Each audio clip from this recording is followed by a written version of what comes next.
પોરબંદરમાં સામાન્ય વરસાદ બાદ પણ ભૂતનાથ મહાદેવ મંદિરના પટાંગણમાં કાદવ કીચડની સમસ્યા સર્જાઈ રહી છે, જેના કારણે દર્શન માટે આવતા ભક્તોને ભારે હાલાકીનો સામનો કરવો પડી રહ્યો છે।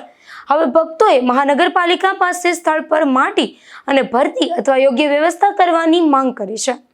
પોરબંદર શહેરના પ્રસિદ્ધ ભૂતનાથ મહાદેવના મંદિરમાં દરરોજ મોટી સંખ્યામાં ભક્તો દર્શન કરવા માટે આવે છે, પરંતુ સામાન્ય વરસાદ પડતા જ મંદિરના પટાંગણમાં કાદવ અને કીચડ થઈ જતા ભક્તોને મંદિરમાં અવરજવર કરવામાં મુશ્કેલી પડી રહી છે।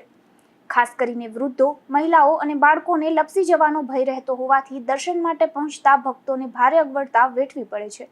વરસાદી માહોલમાં આ સમસ્યા વધુ ગંભીર બની જાય છે। સ્થાનિક ભક્તોએ મહાનગરપાલિકાને રજૂઆત કરી મંદિરના પટાંગણમાં તાત્કાલિક માટી ભરતી કરાવવા તેમજ કાયમી ધોરણે પેવર બ્લોક અથવા અન્ય યોગ્ય વ્યવસ્થા કરી સમસ્યાનો ઉકેલ લાવવાની માંગ કરી છે।